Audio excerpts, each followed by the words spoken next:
लेकिन यहां पर बात आपके अकेले होने की या अकेले नहीं होने की नहीं है। उससे ज्यादा ये बात इस बात की है कि आपके साथ में कौन है आज की स्थिति में। क्योंकि जब संकट होता है तब आपको आपका चेहरा आगे किया जाता है। और इस बार हमने देखा कि जो मुंबई में रहते हैं उन्हें यह पता होगा कि हर जगह पर एक बड़े बड़े होर्डिंग्स लगाए गए थे जिसमें सिर्फ देवा भाऊ और छत्रपति शिवाजी महाराज दिखे थे। मुंबई के सारे न्यूज़पेपर्स में बड़े बड़े एडवर्टाइजमेंट्स आए हुए थे। तो तब ऐसा कहीं ना कहीं लगा कि देवेंद्र अकेला है और वो अकेला ही है कि जो आगे जाने की कोशिश कर रहे हैं आज की स्थिति में। देखिए, पहली बात तो यह है कि एक पोस्टर कितना पावरफुल स्टेटमेंट कर सकता है, ये मुझे ऐसा लगता है कि विज्ञापन की दुनिया में इसको भी एक प्रोमिनेंस देना चाहिए। क्योंकि पोस्टर क्या है, छत्रपति शिवाजी महाराज खड़े हैं, उनके चरणों पर मैं कुछ पंखुड़ियां डाल रहा हूं, इतना ही पोस्टर है। देवा भाऊ लिखा है, न उसमें ये लिखा है कि मुझे वोट दो, न ये लिखा है मैं महान हूं, न उसमें लिखा है मैंने कुछ किया है, न उसमें कोई महिमा मंडन है, कुछ भी नहीं है। लेकिन बावजूद उसके कुछ लोगों को मिर्ची लग गई और उसके ऊपर कई लोगों ने विवाद भी खड़ा कर दिया।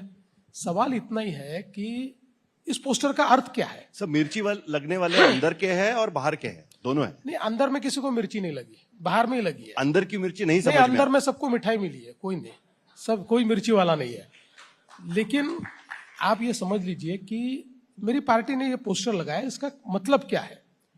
इसका इतना ही मतलब है इस पोस्टर का कि चूंकि एक मराठा आरक्षण का विषय चल रहा था और मराठा समाज जो एक महाराष्ट्र का बहुत प्रोमिनेंट समाज माना जाता है, एक उसका कंट्रीब्यूशन महाराष्ट्र के पूरी संस्कृति में और इतिहास में बहुत महत्वपूर्ण है, और वो आरक्षण मांग रहा है, उसके लिए कुछ निर्णय हमको लेना है। उस समय जो हमारे ओबीसी है, जो हमारे पिछड़े हैं, जो हमारे अति पिछड़े घुमंतु है, एससी एसटी है, ऐसे कई लोगों के मन में ये शंका थी कि भाई कहीं हमारा आरक्षण कम करके तो आप उनको नहीं दे रहे हो।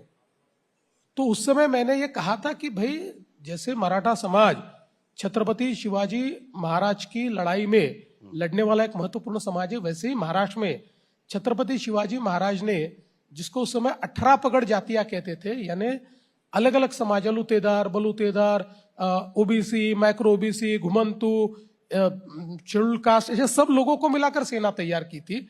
इसलिए कोई भी निर्णय अगर मैं ऐसा लूंगा कि केवल एक समाज के लिए रहेगा और दूसरे समाज का निकाल कर मैं अगर किसी को दूंगा, तो वो छत्रपति शिवाजी महाराज के विचारों पर मैं नहीं चलूंगा। हमने जो निर्णय लिया उससे ओबीसी समाज के लिए हमने उनके आरक्षण से किसी को आरक्षण नहीं दिया, मराठा समाज का भी जो प्रश्न था उसको हमने एक प्रकार से सॉल्व किया। तो ये चित्र इतना ही दर्शाता है कि महाराज, हमने आपके जो मावड़े हैं, आपके जो सैनिक है, इनमें कोई भेद नहीं किया है, आपके विचारों पर हम चले, केवल इतना ही वो दर्शाता है।